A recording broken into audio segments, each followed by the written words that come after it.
Sorry, yes, sorry, Axel, yes, yes. Sorry, I am confusing you, yes. So you...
Ladies and gentlemen, could I ask you to take your seats because we'll get underway in just a couple of minutes. If you could now take your seats. Thank you all very much.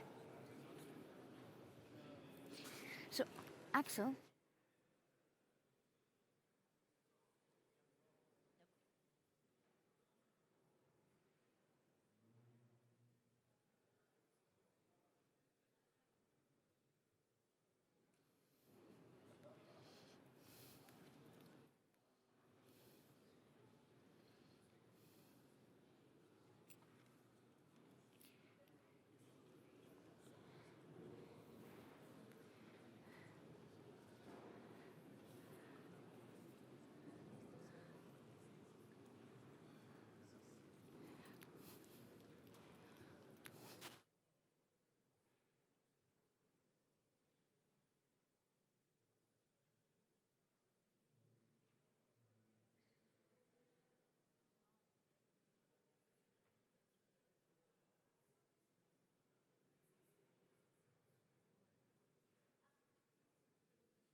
Ladies and gentlemen, members of the European Parliament, welcome to the 7th edition of the European Steel Day. In particular, I would like to welcome Elżbieta Bieńkowska, Commissioner for the Internal Market, Industry, Entrepreneurship and Small and Medium-Sized Enterprises. She's not yet here, but she will come, I hope. And despite her busy schedule, she kindly accepted this invitation to give the keynote speech at this event today. I would like to use this opportunity also to thank the Commissioner and her team for all the support DG GROW is giving to our sector in many, many years and many issues. I would also like to extend a warm welcome and my many thanks to all the panelists who have accepted our invitation.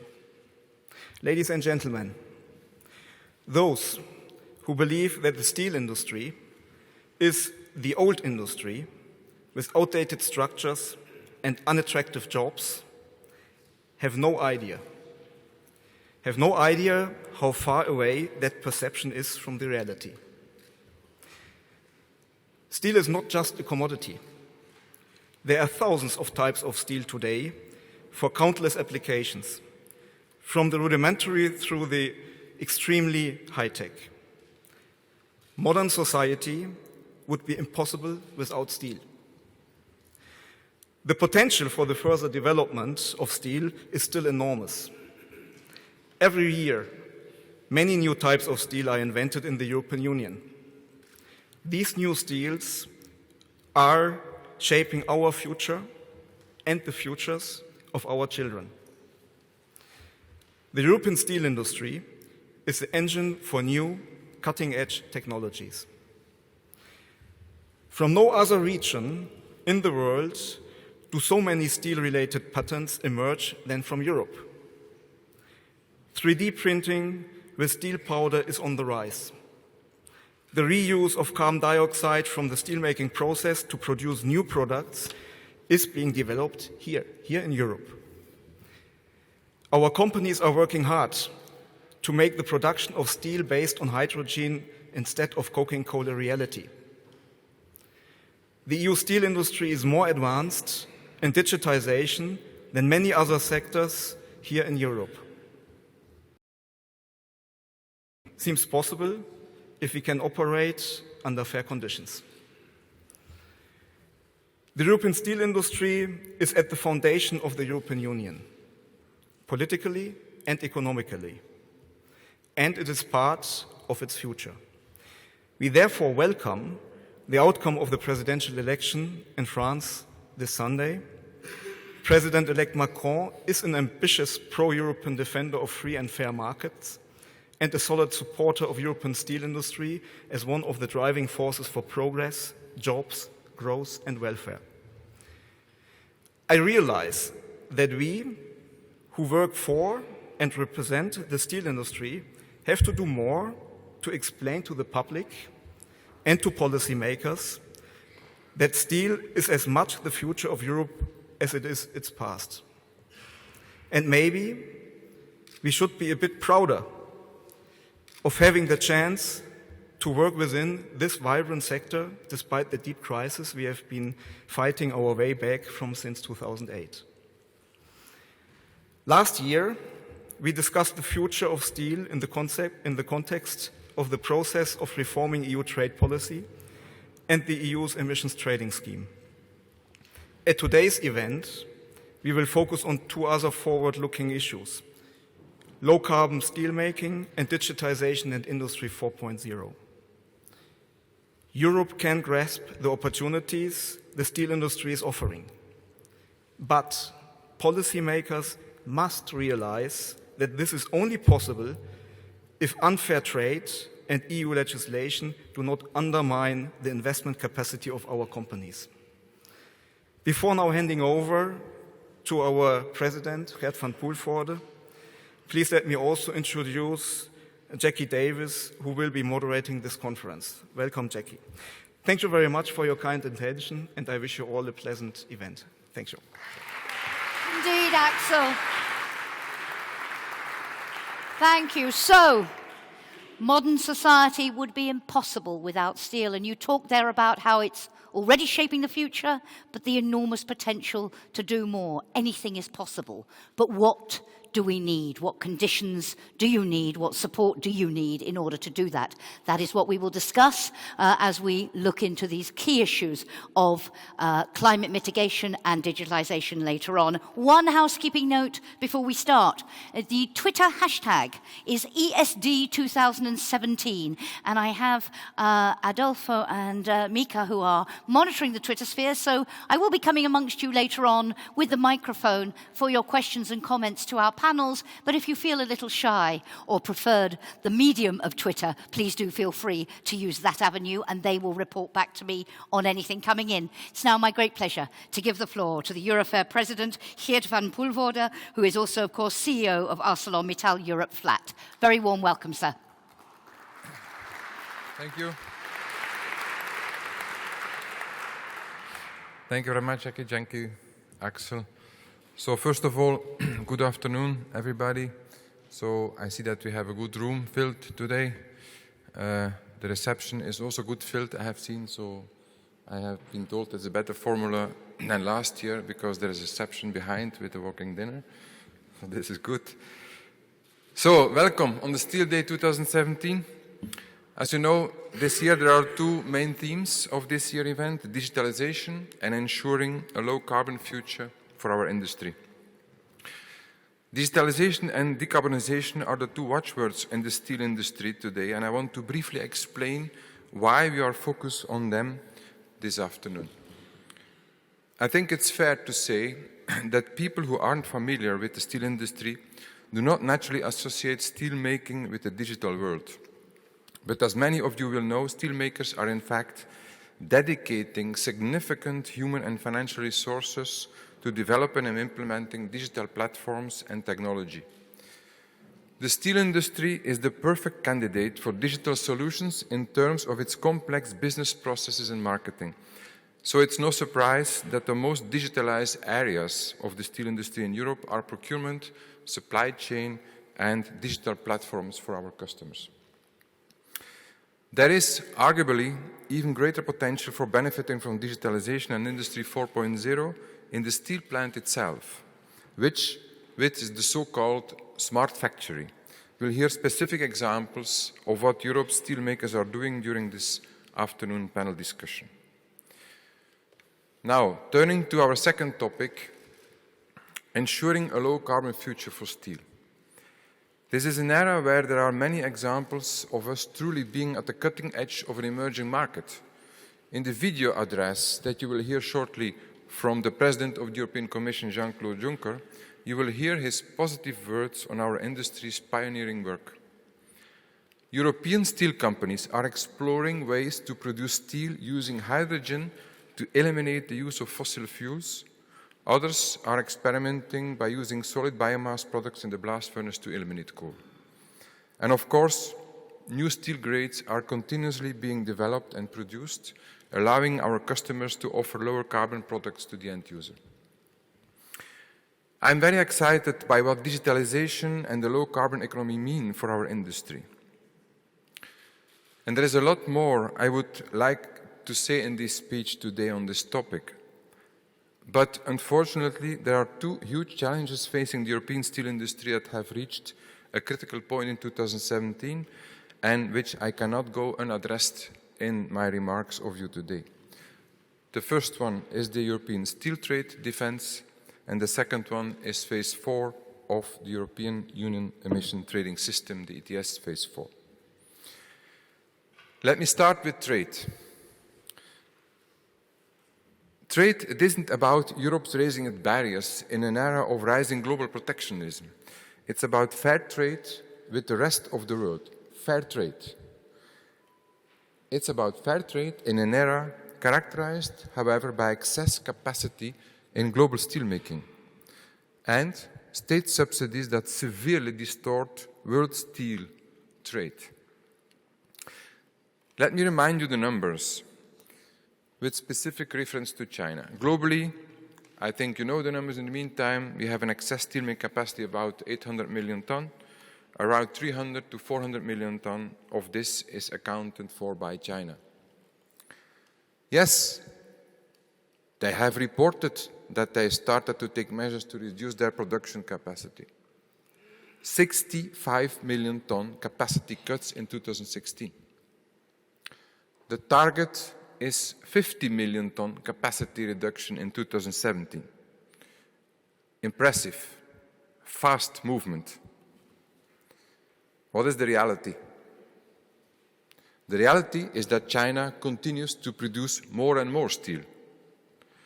In March this year, China reached an all-time monthly production high of more than 72 million tons. So you can easily understand from these figures the scale of the excess capacity that is affecting our industry dynamics. At the present, the European Union's trade defense instrument do not offer the protection we need against unfair imports and do not offer the speed at which we need it. We are asking for systemic reform to the EU trade defense instruments. We had some progress, we had some improvement last year. We welcome the progress made last year in pushing through a compromise on TDI modernization. But the compromise introduced a proposed change to the lesser duty rule that would allow countries that compete unfairly to avoid anti-dumping measures without having to dismantle the majority of their trade distortions. Until a realistic alternative is put forward, Europe's trade defense will continue to be weak. However, it is important to acknowledge that the time taken by the Commission to investigate anti-dumping claims and the time between announcing provisional and definitive measures has shortened. And we welcome this, of course. There have been a number of positive rulings from the Commission in recent months, notably the definitive duties placed on China hot-rolled exporters last month. We are pleased at the Commission's long-awaited decision to launch an investigation into the hot-dip galvanized steel imports from China. But the problem of unfair imports persists, and Europe's steelmakers are feeling the effect on this daily on their business. Imports are still increasing and accounted in the meantime for almost a quarter. 24% of total European steel market consumption in the second half of 2016. As long as the issue of Chinese overcapacity remains, Chinese products will keep flooding the markets, which in turn forces other countries to export and dump their steel in large volumes.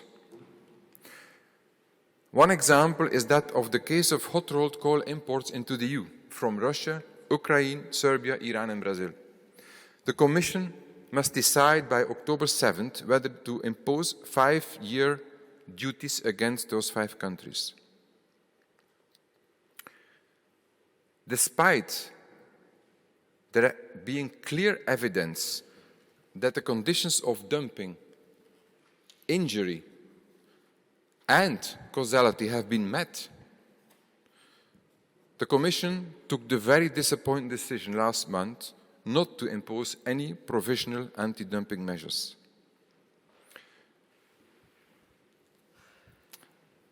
I know it's a bit late already in the afternoon after lunch, it was a bit difficult. I repeat the sentence.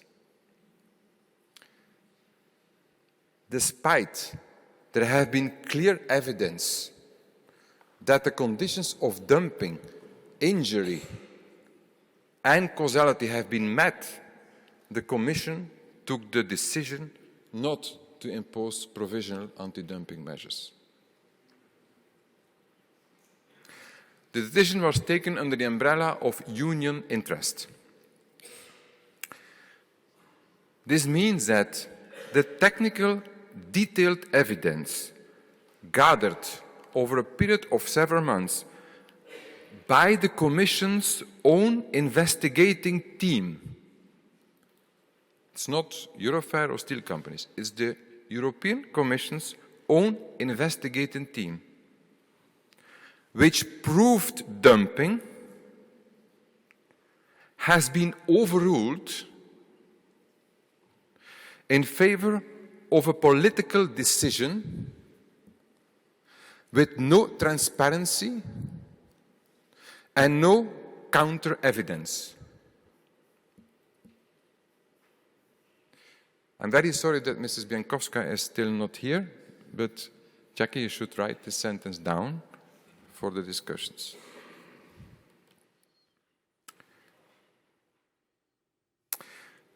This use of the union interest in the face of clear evidence of dumping raises serious, broader questions about the decision-making process in the European Union. At a time when the EU is under fire with more than ever, surely it is in the Commission's interest to follow the right process with full transparency. The EU must reconsider its approach and impose final measures which are effective in stopping real dumping.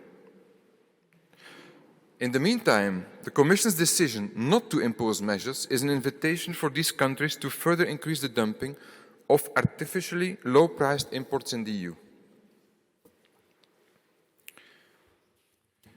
Now coming to the topic of market economy status China. The negotiations on the details of the new anti-dumping methodology announced by the European Commission last year are at a crucial stage. Just last week, Member States reached an agreement that is now the basis for negotiations with the European Parliament. The current proposal is an improvement thanks to its more specific definition of what significant distortions in economy are. However, there is further room to make the new methodology more solid and workable. And we call then also on the EU institutions, specifically the Parliament, to ensure that this new proposal is an effective, non-standard anti-dumping methodology. And without adding the burden of proof of these distortions to the European Union producers. Let me turn now to the next topic that is the cause of much controversy in the steel industry, the European Union emission trading system. Steel imported in the EU are, on average, up to 50% more CO2 intensive than steel made in the European Union itself. What does it mean? It means that to encourage and incentivize the European steel industry to further lower their carbon footprint and to ensure that we are able to continue innovating and being a major employer in the EU, we need a regulatory framework that contributes to a global level playing field. The current draft of the ETS does not adequately recognize the work we are doing. It also fails to recognize the specific nature of the steel industry, and it completely fails in the recognition of the specific scientific limits of the current steelmaking technologies. And as we have been said since the start of the ETS debate, we want to play our part in the lowering CO2 emissions. Let's not forget that steel made in the EU underpins innovative products that reduce CO2 emissions, for example, the electrical steels for electric cars or the steel towers to build wind turbines. And we are already investing significantly in technologies to reduce our CO2 emissions in terms of processes and products. But DTS in its current form is not the way to reach the EU's ultimate goal of lowering CO2 emissions while keeping a competitive industrial base in Europe. The reform of the EU ETS for the post-2020 period, as the proposal exists today, further increases the exposure of our sector to direct and indirect carbon costs at unsustainable levels. If the European Council text is confirmed in the ongoing trilogue negotiations, the combined effect of the benchmark flat rate, the cross-sectional correction factor and the lack of full free allocation for waste gas from steel plants used in power plants will result in an average shortage of allowances of 35% of total needs in 2030. With an increase in carbon price, the resulting cost to the steel industry would be so high that plants would be under genuine and serious threat of closure. It goes without saying that the low-carbon future we are investing in for Europe's steel industry would also be thrown into doubt due to the lack of investment and capital. And let's remember that our competitors outside Europe are not facing these same costs. At present, there are quite widely different proposals for the final text, from the European Parliament, the Council and the Commission. In order to limit the general impact of the ETS post-2020 for our industry, it is essential that the major improvements introduced in the European Parliament report, which is the best of the three, are confirmed in the final text. This is a complex topic, and it is impossible, of course, for the EU to satisfy all the needs of the diverse range of industries that are part of the ETS. But ultimately, what we are asking is to be reflected in the final text is a law that balances climate protection and encourages decarbonisation while avoiding a negative impact upon industrial competitiveness and jobs in Europe. If this balance isn't achieved, the ETS risks becoming nothing more than a poorly drafted law, a bold gesture to reduce CO2 that completely misses its goal of protecting the environment, but will, without any doubt, further erode the European steel industry. And with this erosion, many more sectors will be destroyed. You will shortly hear Mr. Juncker's video addressed to you, in which he says that he strongly supports the steel industry. We are grateful for this, and for this description of the steel industry as one, as he calls it, one of the jewels of the European industry. Unfortunately, our industry cannot survive with kind words. If the Commission wants to preserve its jewels of industry, now really it is time to take the right decisions on trade and on ETS. Ladies and gentlemen, we are proud to be the backbone of Europe's manufacturing industry. And as Europe celebrates 60 years since the signing of the Treaty of Rome, we hope that the European steel industry will be able to continue its role in building peace and prosperity in our continent. We are ready for this, we commit to this, but we cannot do it alone. Remember, I said that already 24% of the steel consumption in Europe is produced outside of Europe already. How long do we want to wait longer before acting? I sincerely hope that the politicians and the Commission will take wise decisions for our industry, for the people, and for the prosperity in Europe, and for the European project at the end as a whole. Thank you very much. Thank you very much, Geert.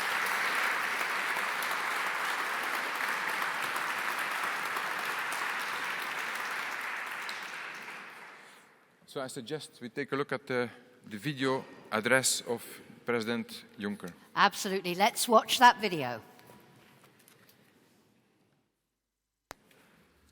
Ladies and gentlemen, dear friends, I'm sorry not to be with you today, but I leave you in the very safe hands of Elżbieta.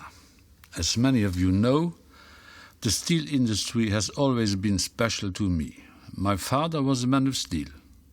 Growing up, the local plant he worked at was also the heart of our community. It was the social center where people came together. And of course, it was the largest employer and drove the local economy just like it did in cities around Europe like Ostrava, Sheffield or Katowice. And while the sector may look different to how it did in my childhood, the steel industry is just as important for Europe. I do not say this just out of romance. Today's steel sector provides jobs for more than 300,000 people across Europe. And it is also one of our most innovative and forward-looking sectors.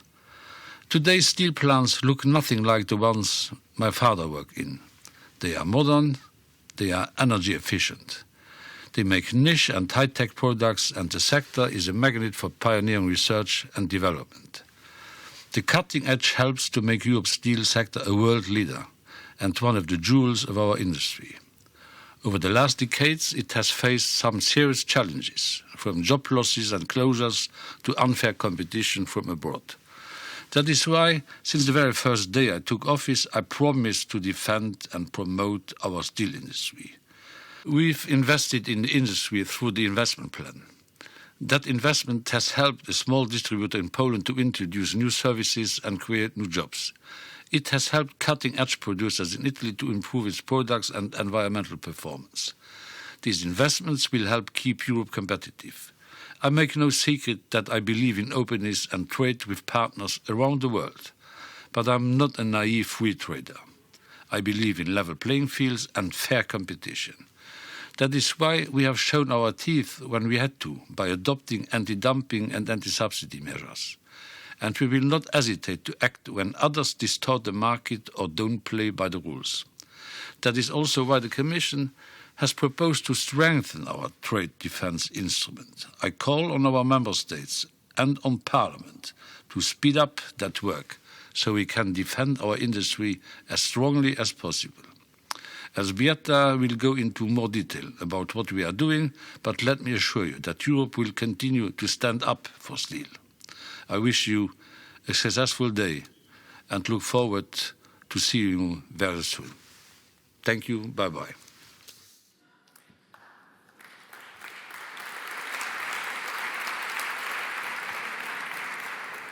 So, thank you very much, President Juncker, for this encouraging message. So, since the discussion with policymakers, the Commission and the industry, and for sure now the steel industry is so important, we are very happy to have here Commissioner Bieńkowska. So I would like to invite you to the podium here to give some words to our colleagues. Commissioner, hello, nice to see you.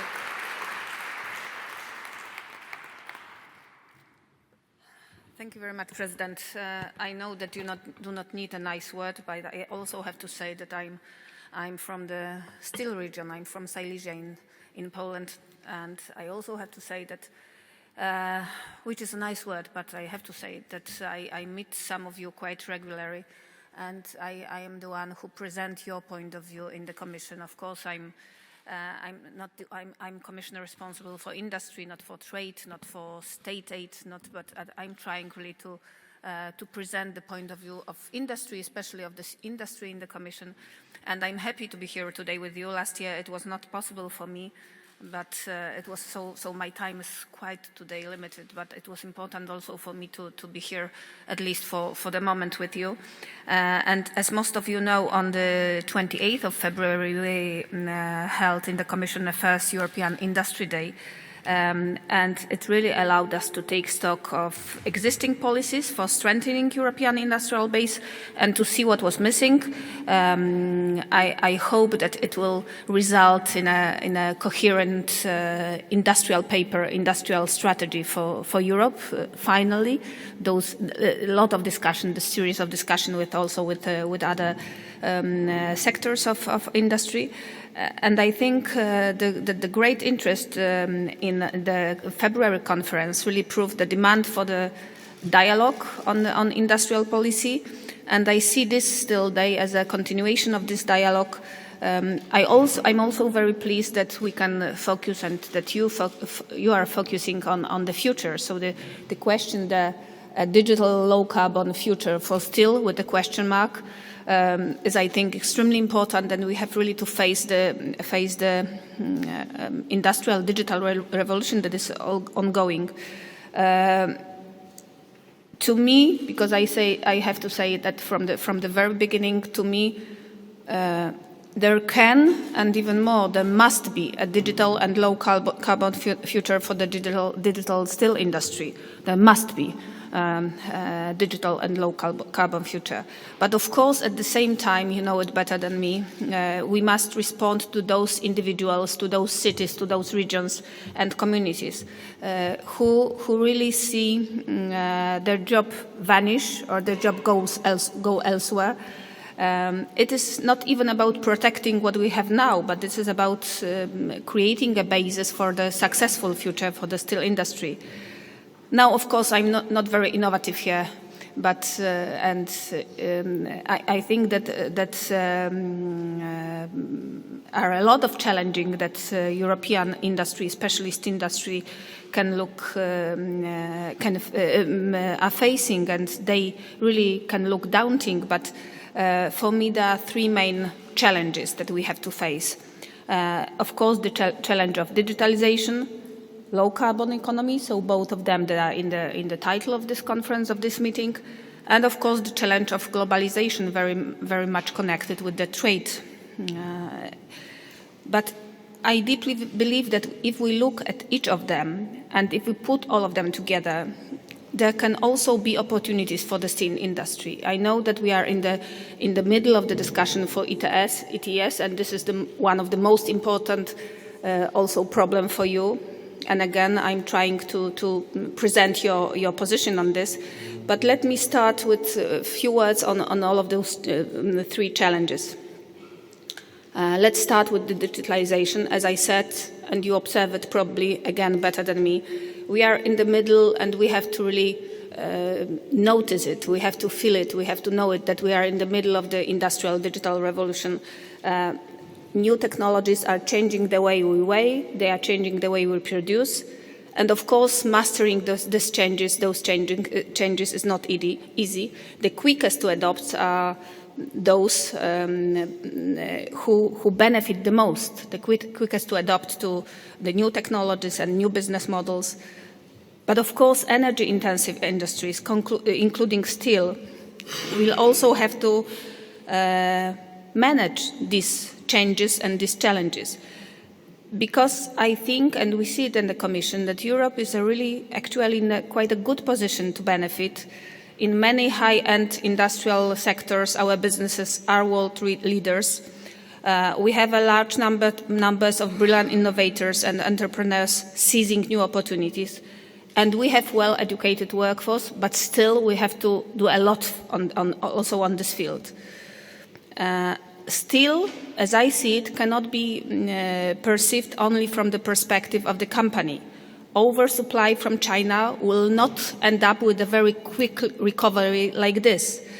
Therefore, we have to look at the supply chain and how digitalization will help us make it more competitive. It will, of course, address also the traditional business models. The steel sector cannot rely only on the margins earnings, being still vulnerable to the volatile market prices, changing market prices. We have to see how digital platforms, the markets of today and the future, will reshape the relationship between manufacturer and the customers. We have to see how services will create the value of steel. People will change, processes will change, but what will stay is our know-how in Europe, in the steel industry. And this will preserve our industry. Again, I frankly and deeply believe this. And then let's consider the move to low-carbon industry. Again, it requires adaptation, investment, new skills, the same as with other challenges. But again, European industry is uniquely placed to make those changes and to take the lead. Here, one of the key areas, one of the key words is circular economy. We not only limit resource use, reduce waste and boost recycling, but we give industry really concrete ways to turn those activities into business opportunities. The modernization effort is also essential when considering the value chain, the steel value chain, and that means, of course, internationalization and trade. Yes, again, this is a challenge. We know what was happening during the last several months. But again, I'm asking you to see it as a kind of opportunity. Of course, I know this is difficult. We have to really cross this river, but this is opportunity for the European steel industry. It means engaging with the world. I will never say close Europe. I will always repeat and quote open Europe. So it means engaging with the world, not retreating from it. The steel industry, even more than the other sectors, must adapt and seize the future.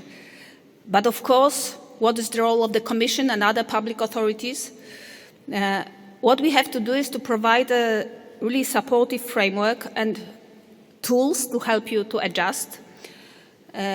Our goal is to create conditions that are necessary to help our industry outcompete foreign rivals. That means taking a really first, very comprehensive, but I keep repeating this so very shortly, very comprehensive and coordinated view across our different policies. This means helping investment in modernization and digitalization, and that's why we work to anchor the private sector funding. EFSI, as it was said, helps bring innovation to the steel sector by covering really higher financing risk of innovative projects. 4 projects so far have already been financed in the steel sector: Arvedi, ArcelorMittal, Aperam and Feralpi. EFSI opportunities are complementary to the other EU funds like Horizon 2020 and structural funds, of course, and can and should be optimally combined. This is also one of our goals. Modernization in the steel sector is also supported by the Research Fund for Coal and Steel and within the SPIRE public-private partnership. Similarly, and it also has to be noted, under the competition policy rules, the steel sector can benefit from several categories of state aid. I know this is not enough, and we are really discussing it internally in the Commission, and state aid in the industry generally. This is something that we have to maybe face and maybe discuss more. We are also working to ensure that the industry, this is something new maybe, can recruit people with the right skills. One of the initiatives addressing these challenges is the initiative that is called a very nice Blueprint for Sectoral Cooperation on Skills. This is our idea, the idea from my colleagues from the DG and my cabinet and me. And why should still be selected as one of the sector for the next wave? Because we selected 7 sectors so far, but the steel industry will be in the next wave, will be one of the sectors selected. I really encourage industry to take part in this exercise. The circular economy package, which I mentioned before, is really an example on how we are helping industry, trying to help industry to adjust to the low carbon economy. I know that today, I've heard it, you probably have discussed and you will discuss the potential of CO2 mitigation with steel. And I have to say that as still we are in the middle of discussion in trialogue, ETS is not only a system to price carbon.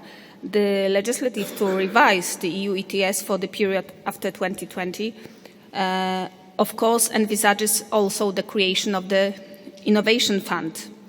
It will provide funding for innovative low-carbon projects. Again, you know it better than me that on one hand, steel sector is the largest industrial emitter of greenhouse gases covered by ETS. But on the other sector, and I also know it, and I really keep repeating this in the Commission, given your efforts in reducing CO2 emissions over the last decades, you are coming very close to what present technologies, what current technologies allow in the term of further emission reduction. This is a truth, this is a fact. So especially for this sector, innovative solutions and breakthrough technologies for emission reductions will be decisive. We believe that ETS will provide the right incentives to drive low carbon innovation in the steel sector. Again, I know this is difficult, but we have together face it. On the top of that, the ETS revision proposal actively encourages member states to provide compensation for indirect costs from the auctioning revenues. Again, I discussed with some of you this a few times, and of course it differs, and the situation is different in different countries. And it's being discussed in the trialogue now. And I know that you have also a lot of concern, especially those of you who are placed in some of the member states. Finally, we want to provide a supporting framework for internationalization and trade. I've heard your remarks on this, that we are not doing utmost. But again, that means open Europe in an open world.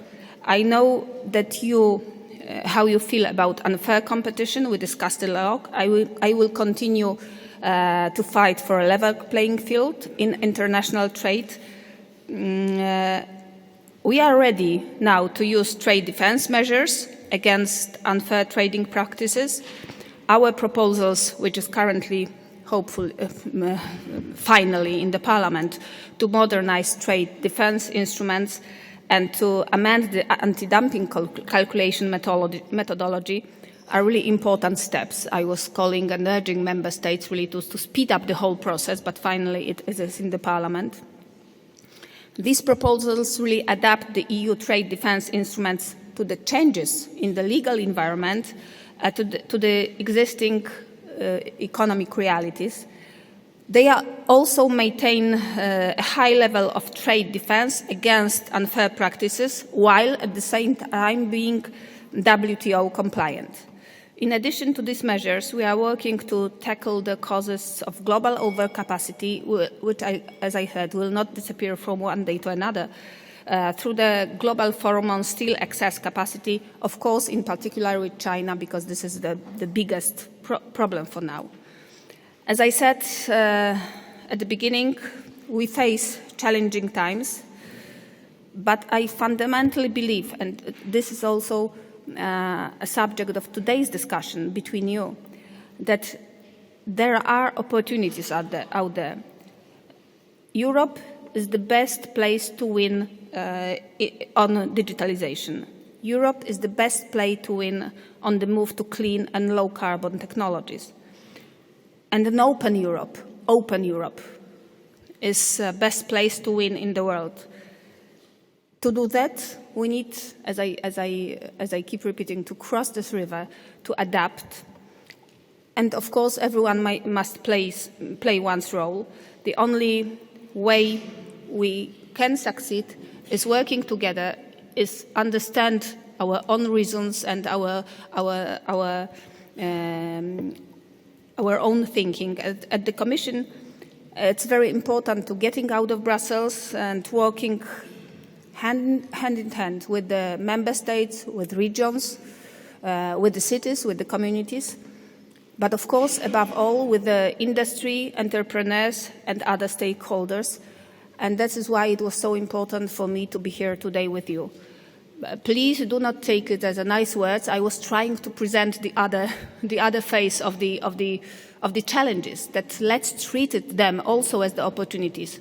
But I know how difficult life for you is nowadays, and you can always count on me, on my support in the Commission, although I'm not covering the 100% of the problems and concerns. Thank you very much. Thank you very much indeed, Commissioner. Thank you. Thank you so much. Thank you for taking the time to be with us and for sharing and for those expressions of support. I know that you will have to leave us soon, so we are very grateful to you for making the time in your schedule today.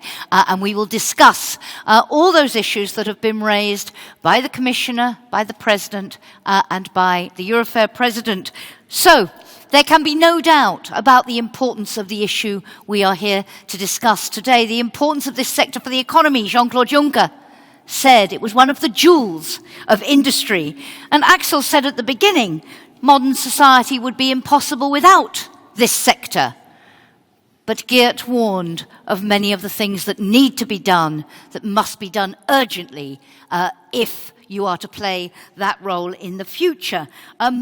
Innovation in steel, Jean-Claude Juncker used the word pioneering, is changing everything. It's changing the way you produce steel. It's changing the way people in your industry work, that skills issue the Commissioner referred to earlier.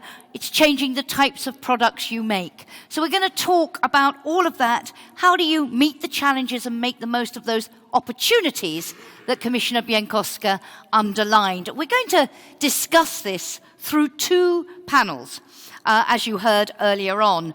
We're going to talk, first of all, about CO2 mitigation in steel and with steel, and then we're going to talk later about digitalisation and Industry 4.0. Just starting with the first of those, in steel, because of that reference that Geert made right at the beginning to the many examples of cutting-edge technologies, the way you are exploring different ways of eliminating the use of fossil fuels in steel production, but also with steel because of your role as key enablers of mitigation in other sectors, in your clients' sectors. So, I'm going to start with that mitigation issue, and we would like just to set the scene before I bring our panel up. So to do that for us, I am delighted to welcome onto the stage Jean-Theo Genda, Energy and Climate Change Manager at EUROFER, to tell us about innovation and developments in climate protection in the European steel industry. Jean, over to you.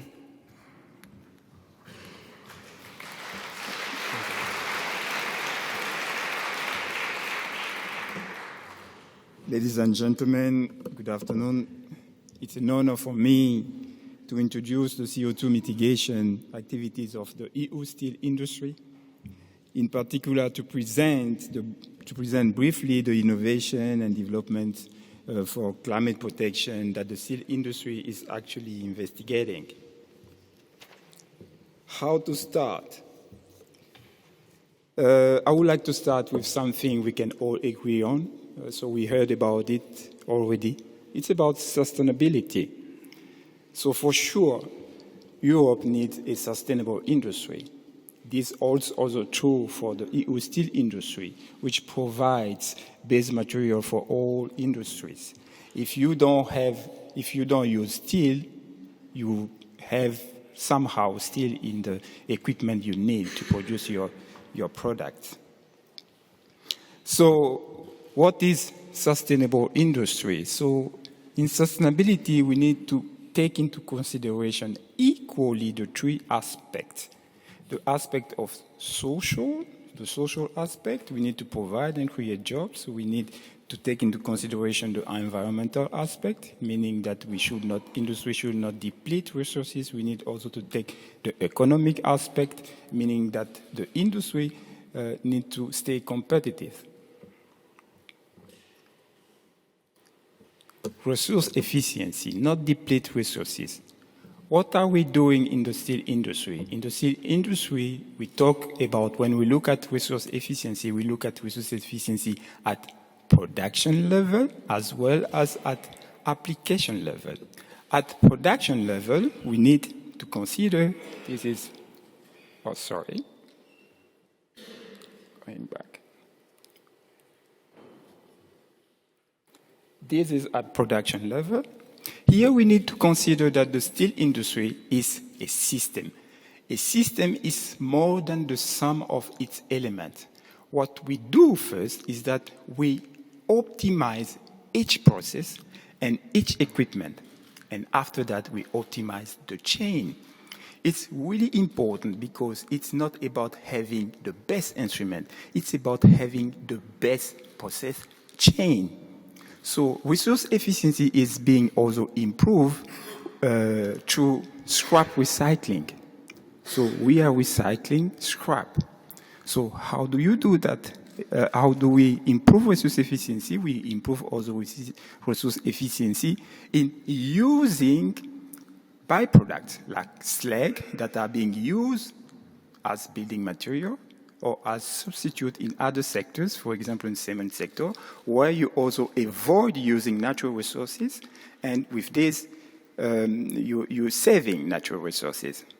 We improve resource efficiency also in using the unavoidably generated gas, processed gas. This is very important because using those processed gases as substitute of natural gas Or if you don't use it internally as substitute for natural gas in your furnaces, you can use it to produce electricity.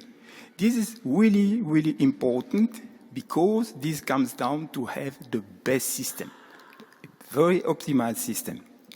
Now, talking about resource efficiency at product level, through optimization of our product, the steel industry is producing very, very good or innovative steel grades.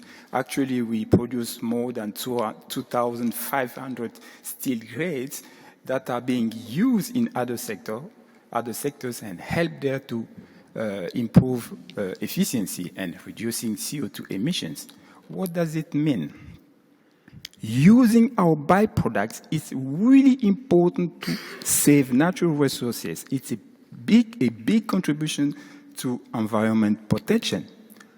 Secondly, producing so these innovative steel grades means for us more energy. What does it mean? Let's take, for example, the ETS.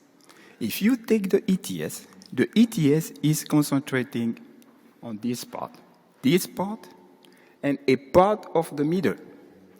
This one is being forgotten. So, what does it mean? Who is taking care of the real contribution of the steel industry for community? How should we do that in the best way possible? So, let's now move to the next slide. Due to the physics of steel making is energy intensive and CO2 intensive.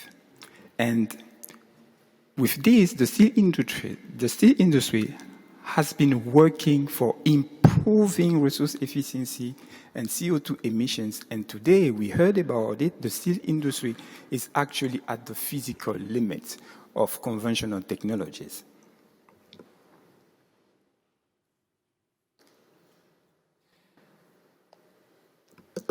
So with this, the steel industry have been looking for ways in order to further improve resource efficiency. So let's take, for example, the so-called EUROFER program, because the steel industry is really at the forefront of research and development. The EUROFER program has been, I can say that, the biggest program worldwide when it comes to steel research. This program started in 2004, and it has investigated over more than 70 processes in order to cut CO2 emissions. And finally, 4 processes have been selected because they have the potential of reducing CO2 by 50%. That this doesn't mean that the other processes are not good, but we just concentrate on these 3 processes. Jean, the first can I ask one, you to be fairly brief now? We are running over time a little. Yes. So the 3 processes are the blast furnace with gas recirculation, the Eisner process, EUROFER process. Those 3 processes will need CCS, and the third one is using electricity. So the potential of reducing CO2 emissions have been assessed and reported in 2 main reports. Actually, this is the report from BCG and Steel Institute VDH, and also the EUROFER low carbon roadmap that has been published in 2013. What is being said in this report? In this report, what we know is that the potential of reducing economically CO2 emissions in the steel industry are very limited. And if we want to achieve the target of the EU Commission of reducing CO2 emissions by 80 to 90% in 2050 compared to 1990, then we need the breakthrough technologies. This is what it comes. This is the first conclusion. The second one is that using steel, the steel in applications help to reduce 6 times CO2 emissions that it is emitted in the production. So now, what we said is that the 3 first processes, breakthrough processes we see that have been developed on the frame of the EUROFER need CCS, but we don't have CCS, and CCS is still controversially discussed. What are we doing? So now we need to find new ways in order to improve our efficiency.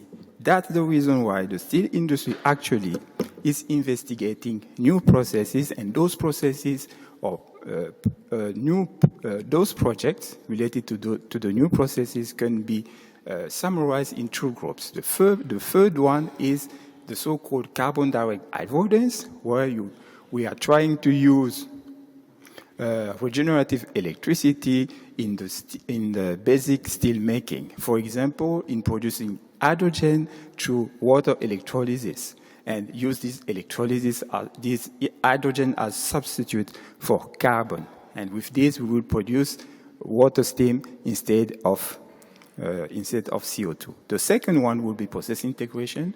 What do we want to do there? We want to further use internally our process, or we want to avoid some intermediate processes, and with this, reduce the use of carbon. These processes can work with or without CCS. The third group is carbon capture and usage. What we want to do is to use the CO2 or the CO coming from the steel mill to use that as raw material in other processes through chemical conversion. We can then produce value-added chemicals. Really quickly so now, do if we could. Do we have the people? Yes, we have the people. Here you can see that we have many universities and research institutions that can work together with the companies, with the customers to make innovation, to create new products or processes. So what are the challenges? That is my conclusion. So the breakthrough technologies are necessary, but it will take time. Remember, the level of efficiency we have today took decades, if not centuries. We need dedicated support. We need public funding. We need preferential loans. We need access to credit. What we need also is cooperation between stakeholders, not only between companies, but between companies, universities, customers, and public authorities. We need funding for long-term projects, for medium projects, also for short-term projects. And then we need to make sure that there is a continuity in the funding. We need also adequate regulations. So EU legislation contributing to a competitive EU steel industry is needed. We need also infrastructure for CO2, for hydrogen, and make sure that we have enough hydrogen. So innovation. We need innovation not at production site, not only at product site, but we need also innovation when it comes down to funding and to regulation. Why should we do that? Because of sustainability, because of the sustainability of the industry in Europe is at stake. Thank you very much. Thank you very much, Jean. Thank you. And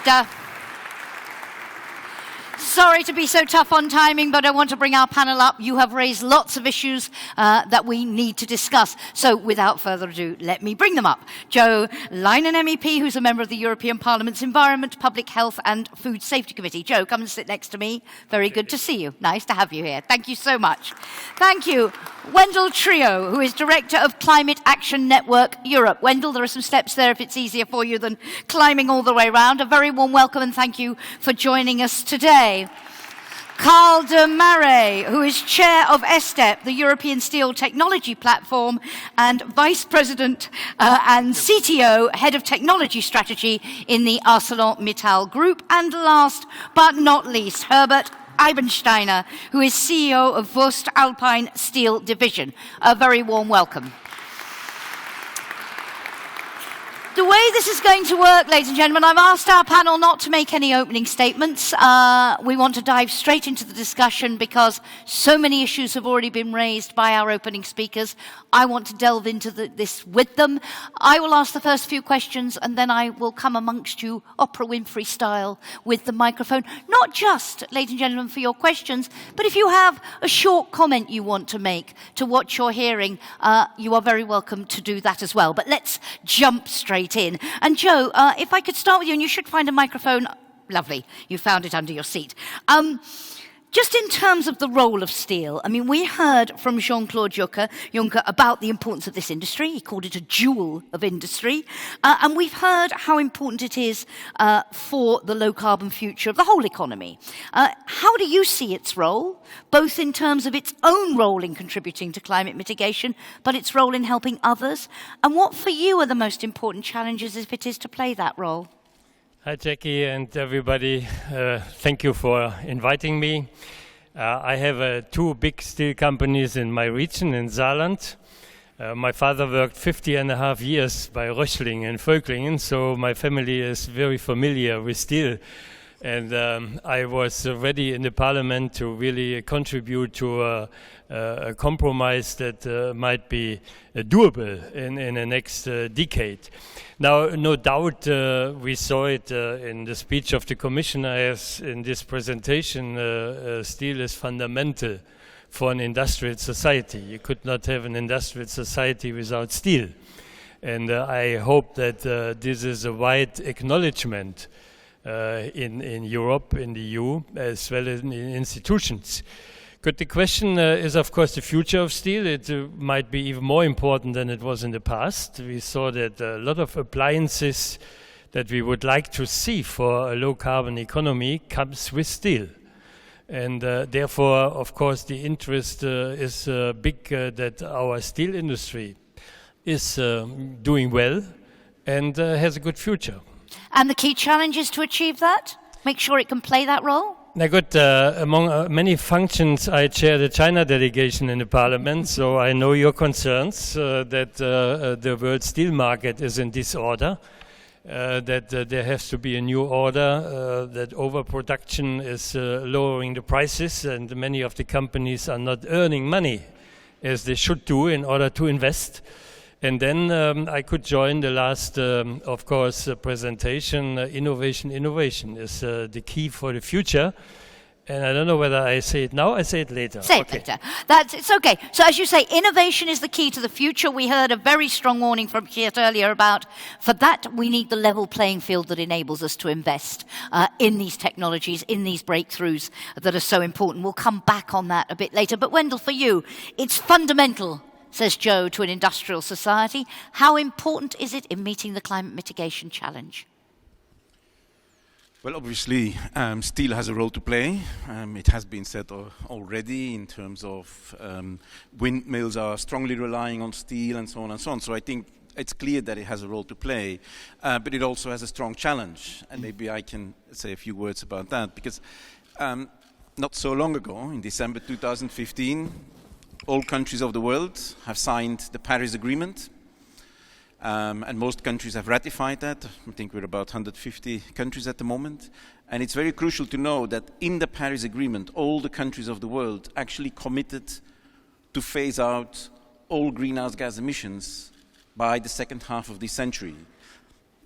It's not completely zero, because there's a hope that the absorption of CO2 by natural sources can increase, so there's maybe a little bit that can stay, but it's very little. And that counts for all sectors, also for steel. So steel has an important role to play in finding solutions for other sectors, but it will need to find solutions too for its own sector. And that's a challenge for the steel sector, because for certain sectors, the solutions are relatively clear. I'm not saying they're easy, but for the power sector, it's clear we have the alternatives at hand. There's renewable energy, energy efficiency. Those are economically viable. In most cases, these are the cheapest alternatives. There's challenges with storage, and there's the grid connection and so on. But for steel, we don't have kind of all those alternatives in place. There's a lot of innovation and research and so on that is still needed. And I think that's part of the challenge. So steel is important in furthering other solutions, but it's important in finding the solutions for its own. So in our title of this panel, where we talk about in steel and with steel, the in steel for you, we need to focus on as strongly as the with. Carl, from an industry perspective, and you've listened to our first two panelists, you listened to the Commissioner and the Commission President, no doubt about the importance of steel here. That emphasis on the two sides of the coin, what you do within your own sector and as well as how you enable other sectors. How do you see the challenges ahead? What for you is most important challenges? Yeah, I think indeed the most important challenge is going far beyond just steel. It goes beyond our society, like you said. We need materials. I think one key element is we need materials in order to give a decent life to everybody. And that is the starting challenge. Then secondly, how do we do that in a climate, environmental friendly way? Here, steel, and we are more than ever convinced of that steel will be the solution. We are already today a very low carbon emitting material versus other materials. And on top of that, we are at the end 100% recyclable. So we are an example of a circular economy. And there I think we see also where innovation is going to. We see that steel is not just enabling reduction in its own sector, but that we should imitate this model of circular economy. And for example, one of our key opportunities is that with our huge amount of carbon we use in our chemical reaction, we can recycle it like we have seen it. We can convert it into chemicals, into fuel, and this displays CO2 in other sectors. So in that way, steel is showing that the problem is not using carbon, but the problem is CO2 emission. And we should think all together, also policymakers and NGOs, how we can change the narrative to let's work on avoiding emissions and not just avoiding using carbon. Okay, thank you very much. Herbert, it strikes me listening to all of this and also what the Commissioner was saying when she kept saying, I tell my colleagues in the Commission about the important things this sector is doing. I tell them how much you've achieved. That it's an awareness issue as well, isn't it, of the role of industry. Axel started by saying, we're not an old industry, we're a new and innovative industry. Is part of the challenge here if you're to maximise your contribution to climate mitigation, and you're a very innovative company, raising awareness of precisely what is happening and how important you are? Sometimes I'd be very honest, I get the feeling that everybody is happy about these jobs we provide, and they are very happy that we help other sectors to fulfill their CO2 and emission goals, you know, lightweight steel and reduce emissions, less fuel consumption and so on. And they are very happy to see that Europe is prosperous, see a prosperity, but when it comes to steel industry, there is a certain reluctance, I can say, and this is and I see jobs, prosperity, industry. This is a magic triangle. You cannot separate industry from all the other things. And I think this is decisive. Everybody said today that steel industry is very important for us, and everybody is committed to that. But the feeling, and we heard it at the beginning, to protect our sector against dumping from outside, from countries who has not carrying a burden like ETS or so. We see good ideas, but we have not finally succeeded to be at the point.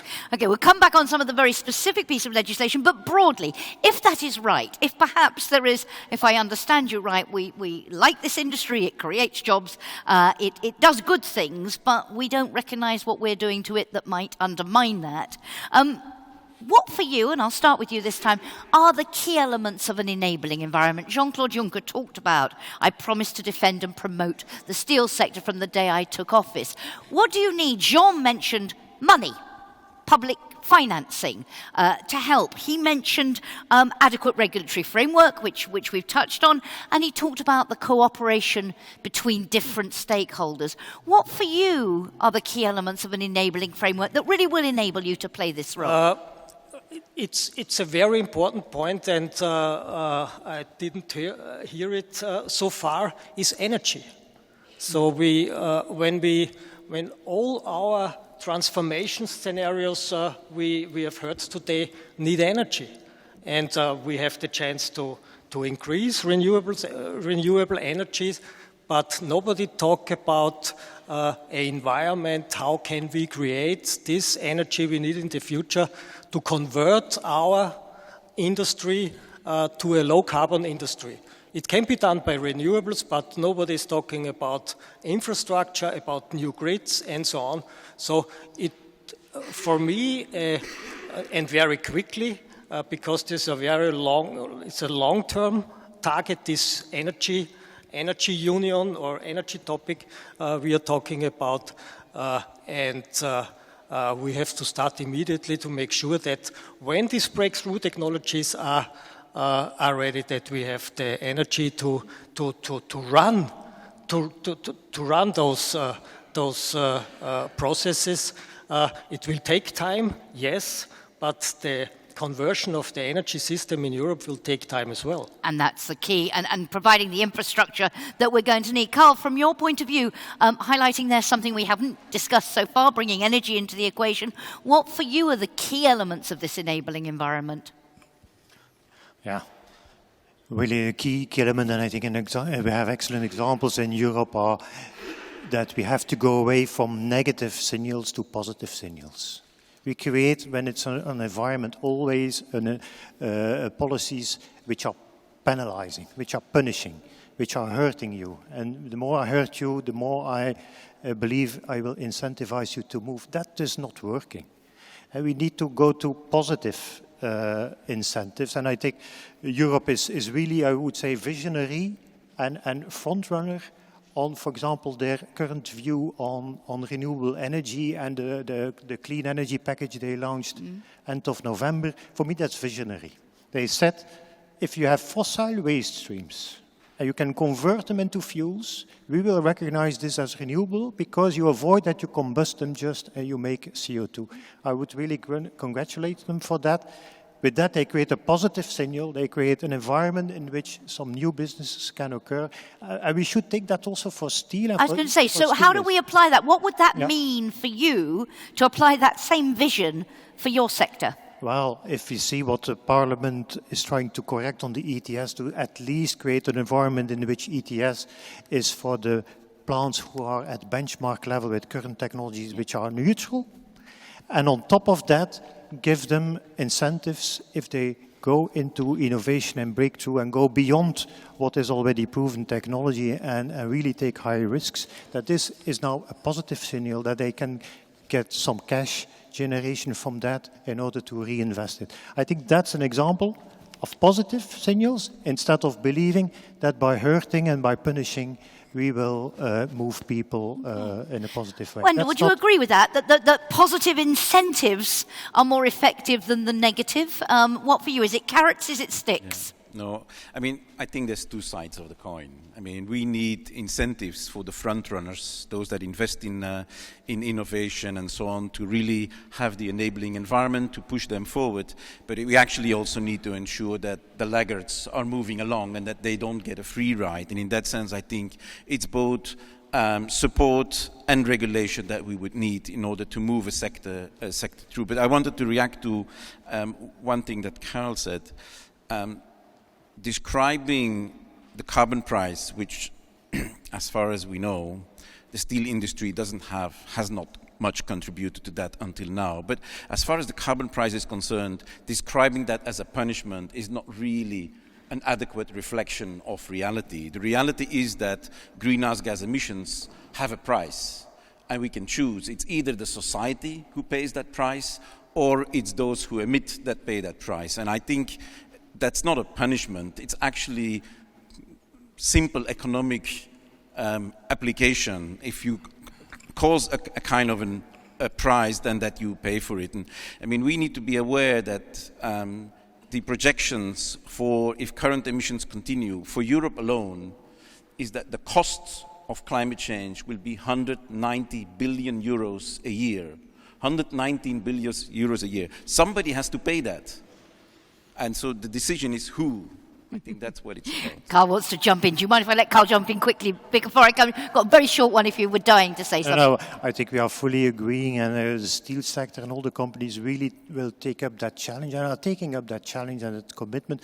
But just Europe should then change from punishing those who are producing in Europe. We should go then to look to who is consuming steel and not who is producing steel. Joe, please do react to that. And also, I mean, we heard earlier, the steel industry feeling Parliament was on the right track in terms of the ETS reform. It's the member states who are not. Can you comment on that debate and where you think it's going? And how do you see the broad enabling environment? It was a hard battle over a year or two in the Parliament. What is our final position? And it's good to hear that it's recognized that we are really in favor of reforming the ETS, but as well for special arrangement for those sectors in our industry that have global competition. And steel industry is one front runner in world competition because you have single products that cannot be manipulated by the price on the world market. That's different when you sell a car. You have more possibilities to, let's say, create a price that is reflecting your trademark, but in steel it's not the case.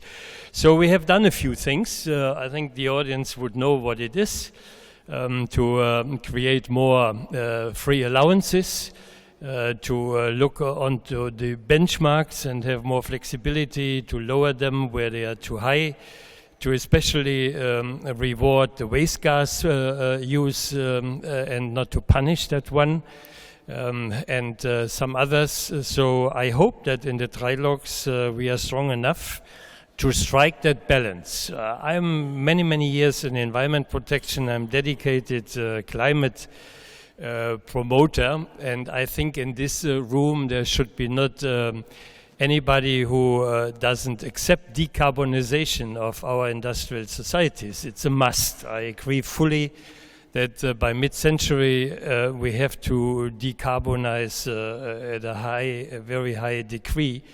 And therefore, what I wanted to add on my first intervention, it is a little bit with the car industry, where they have been so confident on the diesel. And now you see that you need new technologies. You need an innovation in the car industry. And in the steel industry, too long, in my area for 250 years, we produce with the furnace.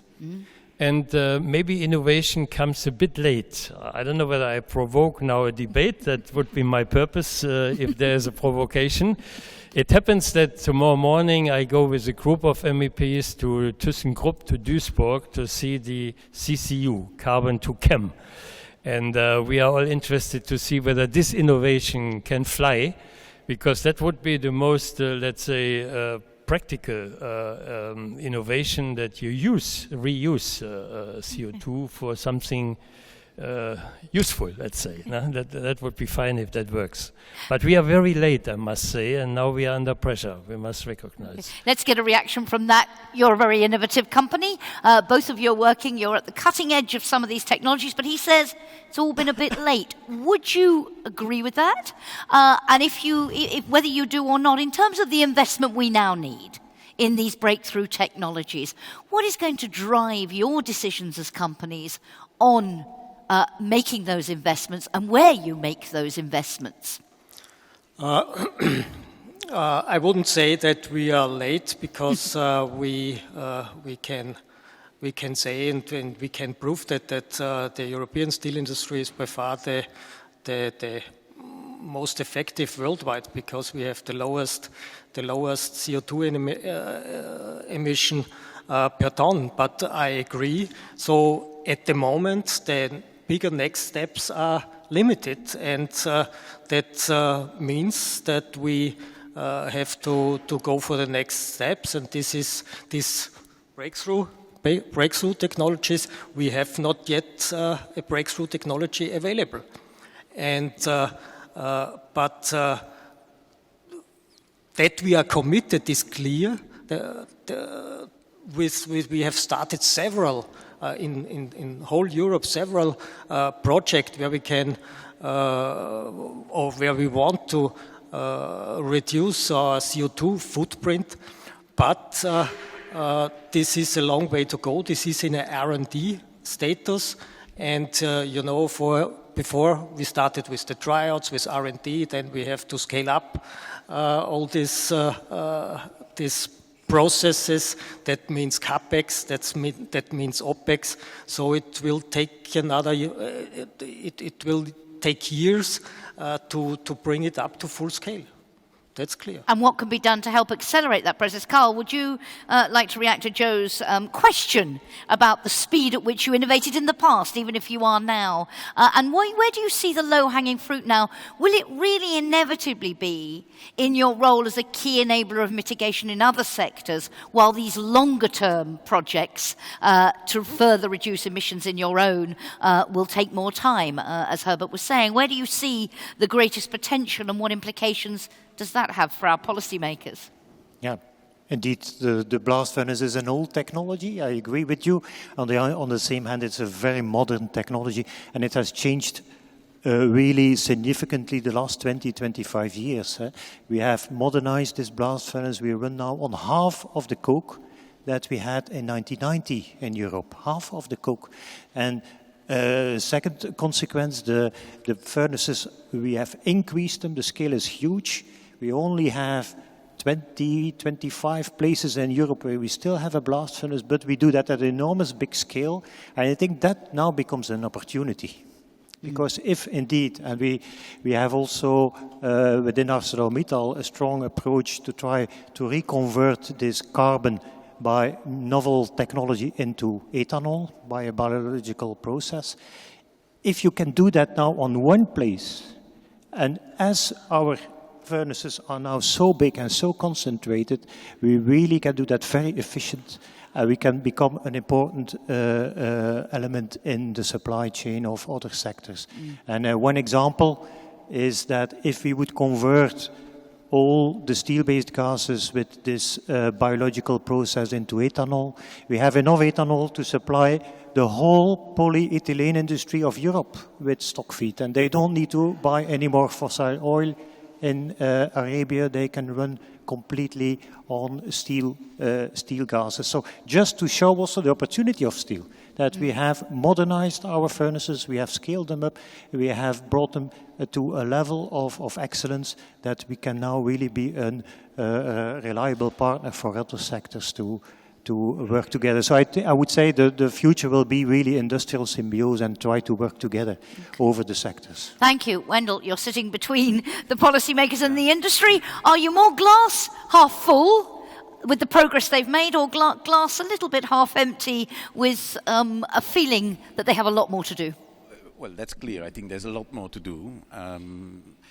But hearing my colleagues here, I mean, what really is my question is, if Europe is so much ahead of the rest of the world in innovation in the steel sector, even while there's still so much to do, it really, I mean, I really wonder, why are we, as the European steel industry, why are you not being much more proactive and visible on that drive for decarbonisation of the steel sector, rather than how most NGOs and a lot of the public would see you as the ones that are fighting against an ETS where we would agree that it doesn't really have a huge impact, and where the carbon price of €5 a ton hardly makes any difference.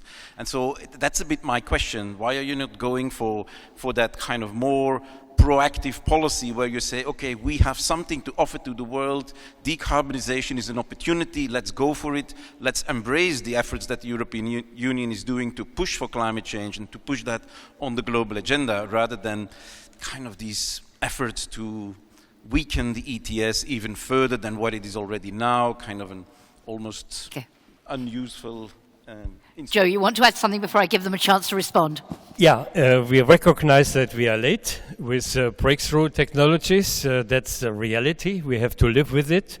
Therefore, I think the phase 4 of ETS should be careful, because we have to survive the next decade. I hear many times that by 2030, that could be possible, that the breakthrough technologies are industrially usable. So then would be the area where we really can avoid CO2 for the whole, or for a very high degree. I think that legislation at the end is helpful. We all know that you are in competition amongst each other in Europe and with the whole world, and who would really make that big investment if there is not the need to do it by legislation? And therefore, I think you should more welcome what we have done or what we will do, because it is then an incentive to do it. And the Commissioner was as well telling you that there might be public support, different funds that could help you to have that next phase of research and of demonstrating that it is workable. So I think that I'm looking a little bit optimistic in the future that we can do it, and who else than Europe can do it, because we have everything we need to go to the next step of technology. Karl Herbert, are you optimistic or pessimistic after the last few years and listening to what you're hearing here? I'm always an optimist. Good. I think it's necessary to say to your question first, yes, it's not a reluctance that we say we don't want to be part of this CO2 reduction. We as managers, we have to think of tomorrow and of the next years as well. So we are not fighting against an ETS, we're fighting for digestible ETS to give us the chance to fulfill our responsibility to do these R&D efforts to develop these new breakthrough technologies. And to your question, I think, or to your answer, I think, we are now talking about 2020 to 2030 for investing money and do the capital expenditure for the next decades. We need also a clear framework after 2030. And because when we talk about money, we talk about billions of euro we have to spend in the future. So we need a clear framework where we can work on. And once again, we have no idea about energy. We have no idea what happened in 2020 to 2030, but after 2030. So there's too much unpredictability for the long-term investment at the moment. A very faint idea what's coming but towards us. It is clear that after 2030 we will need a lot of steel. So that's clear. So somebody has to produce it, and hopefully we produce it in Europe.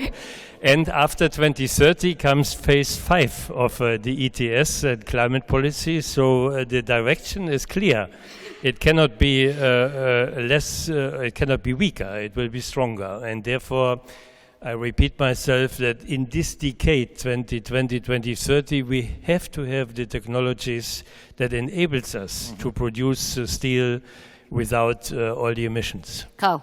Yeah, so also to answer on Wendell, his question, why you're not then more pushing this? We should not underestimate how much we are already optimized and how with very little margins we are running our operations after 200 years of optimization. So any new technology will always be more costly, and it will take not just the R&D and the first demonstration in which we get support. That's not enough. You then need a long period of increasing this volume of this technology before you are competitive. I take the example of the windmills. Windmill an old technology. I'm already an old guy. I studied this when I was a student. But it took also 20 years of a proven existing technology in order that we have now a scale at which it seems to be possible to compete with the existing power sector. So I would also say, look, we cannot only go in a direction for innovation if there is also not a support for rolling out and doing that in a level playing field worldwide. And that is, I think, our most important concern. Will the level playing field worldwide enables us to do this long track record? And I'd like to come back on the other side of that, which is the question of trade, mentioned a great deal by your president at the beginning. But let's first go out and see if our audience have any questions or indeed comments to what you're hearing. Can I ask you please to stand up so they can get you on film? Please introduce yourself and please be brief. Thank you, sir. Andreas Goss, I'm the host of the Member of Parliament group tomorrow in Duisburg. I'm the CEO of ThysGroup Steel. Parts of the discussion for me are hardly bearable. I'll tell you why. Because our industry, our sector, hasn't earned the cost of capital in 10 years by now, and we're approaching that period. We are a patient that's laying down on the floor, and you tell us the future is over there, please crawl. It is almost bordering the cynical if you tell your people another year, and another year of blood, sweat, and tears, of restructuring, of other things, and of cutback, to then say, why don't you subscribe fully to the efforts of CO2 reduction?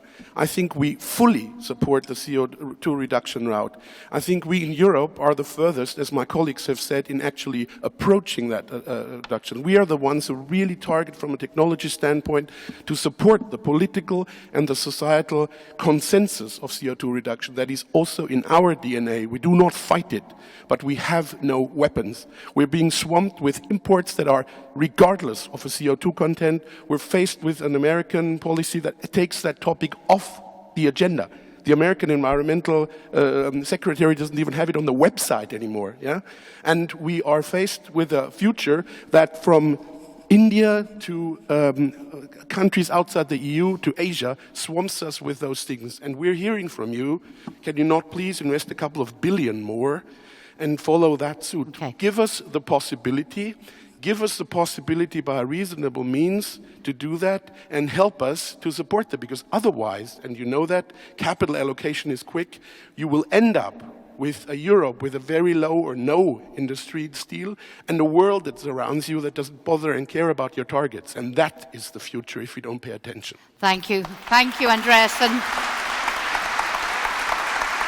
we will hear from you as well in our second panel this afternoon. Any other questions or comments to our panel at this stage? Let me come over to Axel. Hang on. Thank you, Axel. Thank you. There's actually little to add what Mr. Goss just said, so it's impossible for me to top that. But Climate Action Network, I would like to thank you as an organization that you have always been open in the last years to discuss solutions. That is not the case with many other NGOs. So that is very much welcome. But of course, when you say either the industry bears the cost or the society, I think that's wrong. It's always the society. Either you avoid carbon or the society will bear the cost, either through taxes or through a way where you destroy, for example, the steel industry and we lose the jobs. And who has to pay the bill? It's at the end the taxpayer again.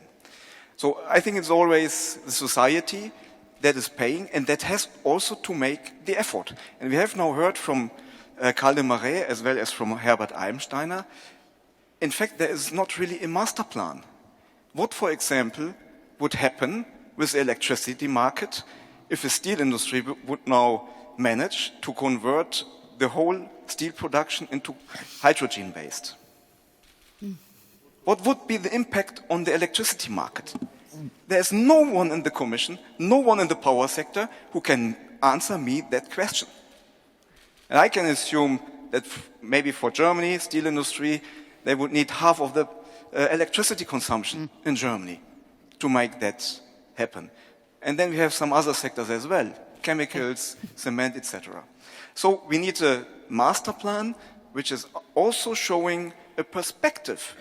If you bring these technologies to market application, these need also to be operational. What about the operational cost if the electricity price skyrockets, triples, compared to our competitors? So there are quite some questions which we still have to... Absolutely. And the importance there of this holistic approach where you look at all these elements that come together, whether it be the energy union strategy, the ETS reform, the trade issue, which we'll come back on. You've got to take them all together, otherwise there is no master plan. I'll give you a chance to respond to that. Joe, we need a master plan and we haven't got one, and without one, they can't make the investments they need to make. Axel, you're right. There is no master plan. I mean, I have not to hide that. We have singular policies. Yeah, climate policy is one, energy policy is the other one, and industrial policy is the next one. And they are next to each other and not interlinked too much. That is a weakness we have to acknowledge. And therefore, I think the dialogue and really the information about long-term strategies have to be increased. And there is a lack of it. We are in silos. Yeah, the environmentalists are in the climate silo. And others are in other silos. So there I fully agree. As well, what was shown in the slides, that of course steel does a lot of good for other appliances. But on the same time, when I go to a chemical industry, they tell me the same thing. And I go to a bioeconomy plant, they tell me as well the same thing. Everything is good for applying goods and services that we need. And in total, of course, we have to look for new ways how this carbon problem is managed. And good. I think that the 10 years that we need to get the new breakthrough technologies on the market, there we need ways to support and to finance it, and then be the first in the world to do it. Okay. Let's stay with the master plan. I want to come back to Andreas's point about the weapons in a moment. But on the master plan, this joined up thinking that we lack. Wendell. Well, I mean, I would fully agree with everybody here that we really need a long-term framework that makes it clear where do we want to go to in Europe with our industrial sectors, with our power sector and so on. And it's urgently needed. I mean, if our governments sign the Paris Agreement and make all these kind of commitments, then they need to be clear on how they're going to translate that into our societies, and not just for the next 10 years, because the next 10 years are not enough. We need that for a longer term perspective. So we're fully on the same page there. I mean, we agree that if we really... It's so essential, I'm wondering, I can't... Well, I've lost count of how often I've had these debates with people about a more joined-up approach, a master plan. Why do you think it's not happening? Well, unfortunately, I think we have a political system where the decision makers can change every 4 or 5 years, and therefore their perspectives are a bit different than the long term. Which leads to that unpredictability that Herbert was talking about earlier. Just on this question, and then we'll come back to Andreas's point after that. Carl? Yeah, indeed, we need such a master plan, and I think also the industrial sectors need to contribute to that. So we have launched an initiative with EUROFER and then with the cement and with the chemical sector in order to at least meet each other, join each other, see what is possible in industrial symbiosis between the three sectors. So I think also everybody needs to take that responsibility to show what is a possible future, what is also a possible collaboration model, and nobody knows it. So it's only by sharing it and by collaborating it that we can create a better view on that.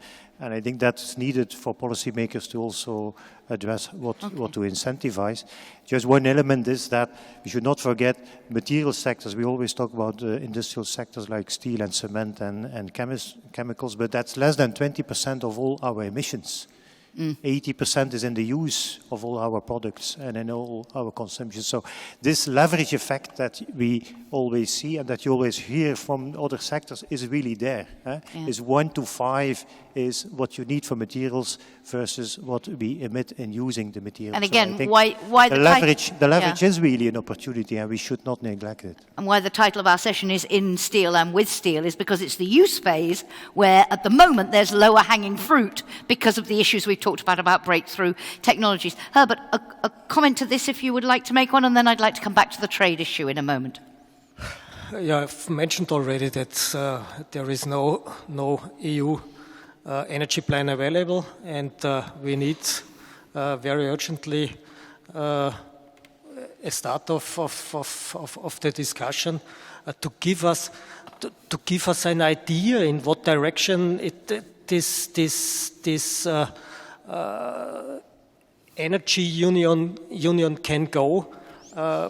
Otherwise, we are working with our projects without any final goal we can achieve. Okay. So it's also a question of responsibility of politicians to start things and to get a feeling or work on something that we can use in the future to make our decisions. Okay. That's clear. Andreas makes the point, if this industry is to play the role you envisage for it, Joe, it needs to answer these issues. And he said, we're on the floor and we don't have the weapons that we need. The President said in his video that he was determined to defend this industry as much as possible, as he put it, in terms of trade. And there were some advances last year in terms of the trade instruments. But do you think that our trade policy is robust enough, becoming robust enough?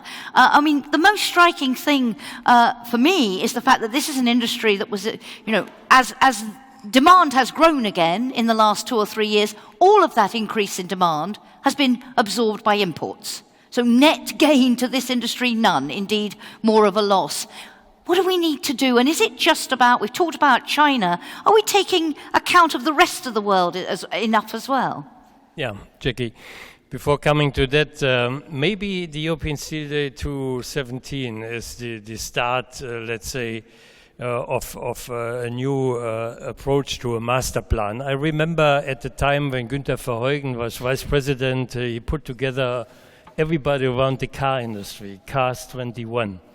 And maybe we need the same approach for Steel 21, to bring different stakeholders together to look on this 20 years, 25 years long-term perspective and adjust our policies in this direction. Now, in fact, climate policy and trade policy is the two pressures that we feel. And I had lunch with the State Secretary of my Ministry of Economy, and I asked him, what happens with G20 and your Global Steel Forum? And the Chinese are not really giving in. So there's no hope that the Global Steel Forum will bring a result. Not in the G20 in Hamburg and maybe not later. You have seen that we in the Parliament tried, we didn't succeed in the plenary, to have a debate opened on border adjustment measures. I know that for my country we don't like it because we are an export nation, others like it more. But maybe we have to go to border adjustment measures. And I think that WTO would allow us, for environment as well as for health, to have these measures if our partners in the world are not doing their homework according to the Paris Agreement.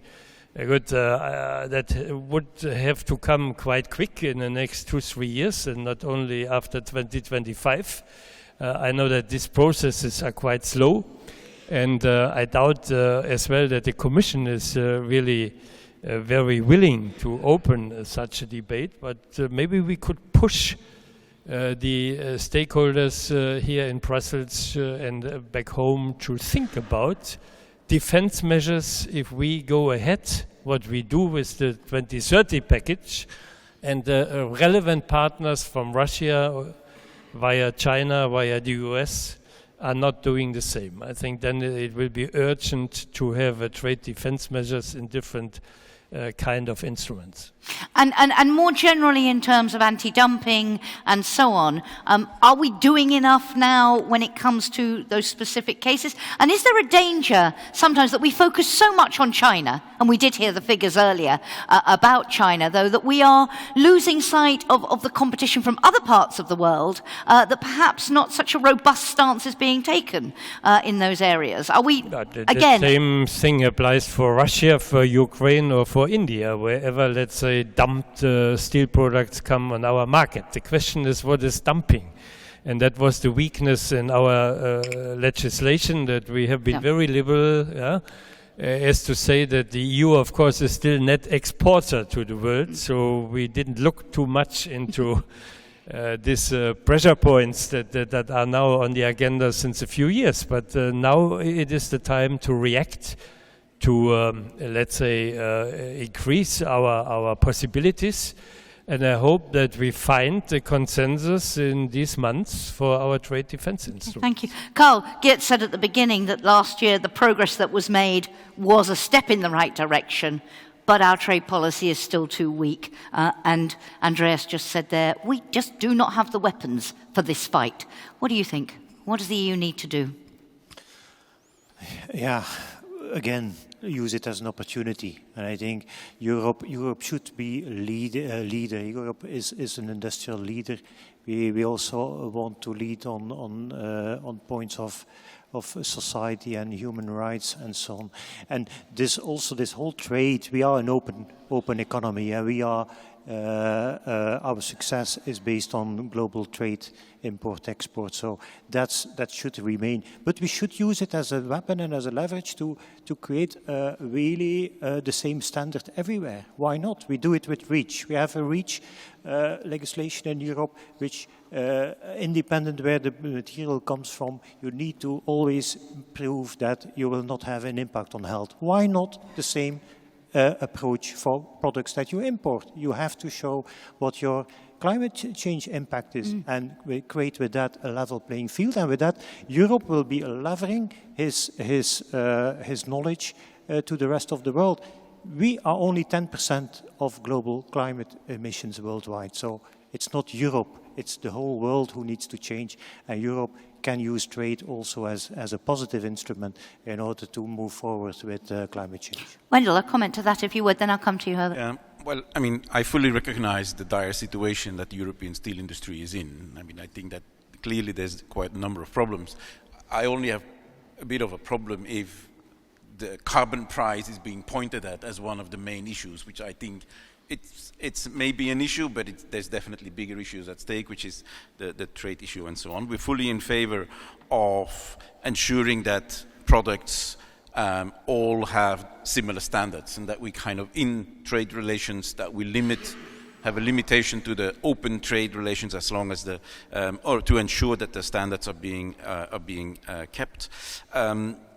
Maybe one of the things that could be an interesting avenue, again being a bit more an active avenue, is for the steel industry to openly promote the further increase of renewable energy, and in particular of wind energy. I think there's opportunities there. Of course, I know that, as you said, it's not necessary that all of the increase of consumption will immediately be European production, but I mean, that I think there can also be, we can work on that, but that might be an opportunity if we increase actually the consumption of steel in European investments in wind, as we've seen that has been slowing down as opposed to renewable energy investment in China and in the United States and so on. But maybe one last thing that I wanted to say. Europe has been a leader in climate action in the beginning years. It has pushed the ETS and the concept of ETS in many countries and so on. But it's hard to say that Europe is still that leader. If you look at the CO2 emissions in 2015 and you rank the 10 biggest economies of the world altogether responsible for 75% of CO2 emissions, if you rank them according to emission reductions, Europe is actually number 9 of those 10. There's 8 countries that have reduced more emissions, not in percentage, but in total emissions, than Europe, including the US, including China, including Japan, and so on. So things are happening elsewhere too. It's not just Europe that is having actions against climate change. It's everywhere, and that's the good thing. Okay, coming back, Herbert, to this point about the link between trade policy and climate policy, and we had a suggestion there from Carl, apply the REACH principle, and that would help. What for you is the most important thing Europe needs to do now to make sure that you do have the weapons you need within an open Europe, but you have the weapons you need to make sure that the trade is fair? I fully agree that we haven't the weapons. It's a question of political willingness. You know, everybody knows that we have a very weak trade defense measures. Very positive is that you have started a discussion about that, but there is even no willingness to use the full potential of these weak trade defense measures. So not to impose provisional measures, although you know it's a clear evidence that China, Russia, and all the others make dumping and relatively high percentage. This is pure political willingness. There is no will to protect us as steel industry, and I think the steel industry deserve to rely to be protected of unfair trade. That's all what we want. And I would like to underpin unfair. Yeah. This is really unfair. Okay. A quick comment to that, and a reaction to this suggestion about applying the REACH approach. You will surprise about my intervention. No, I take that with me. Of course, you're right. The will is not really there because there are bigger questions where they look on and neglect a sector like steel. But Jackie, I think everybody deserves a coffee and a break. They will in a moment, but not yet. Especially because I had to open a conference 10 minutes ago, at least for myself. Okay, Joe, I'll let you go in one moment, but I'm not going to let you... So thank you for inviting me. I'm not going to let you... Can I ask you one question before you go?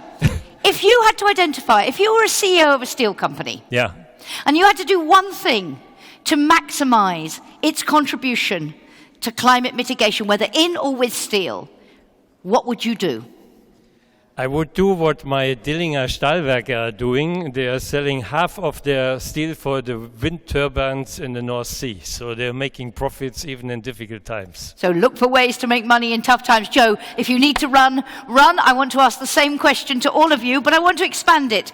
And I want to ask Wendell, if you were CEO of a steel company, what would you do? What is your priority in order to enable all this enormous potential we've heard about to be realised?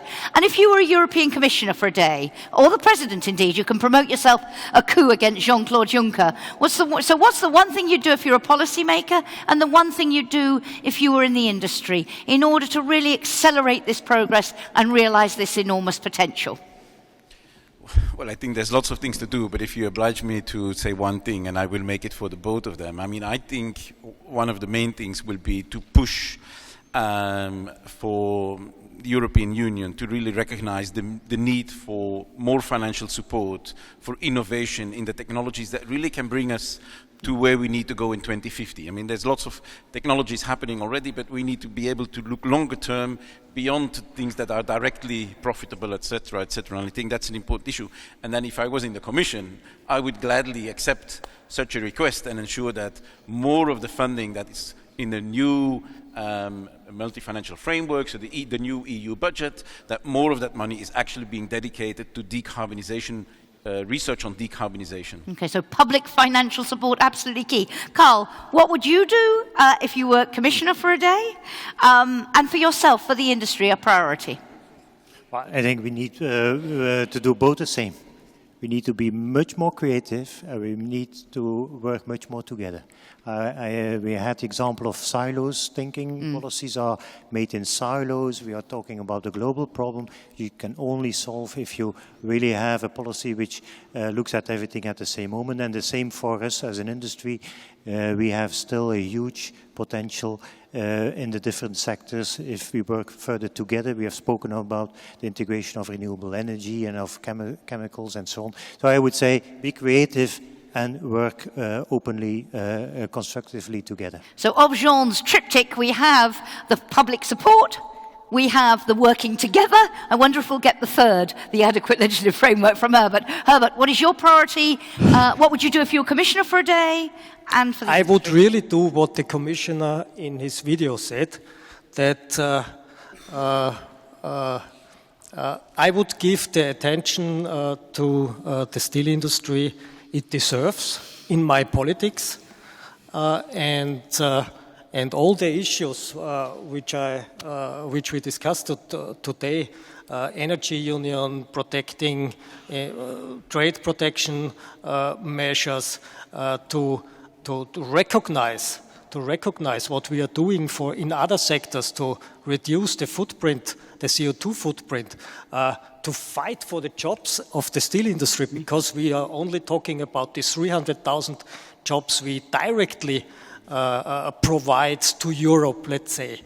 We have millions of indirect jobs we are responsible for, and they are dependent of our steel industry. So I think I have missed something, or maybe I get a second. That's what the policy. Is there anything you as an industry think you should do? Focus for the future. Keep the pressure up on the policymakers, by the sound of it. That would be my guess. I think the understanding, I would say we all detect a certain some misunderstanding or not the full understanding of what we are working on, and to make sure that, and you can be sure that we are really committed to going towards this climate target goals, and I think this is very important. But give us, please, time and even fundings, and not squeeze us between trade and ETS, that we have no more room to maneuver and to do our work. Thank you very much indeed. Ladies and gentlemen, will you join me in thanking our three remaining panellists and Joe in absentia?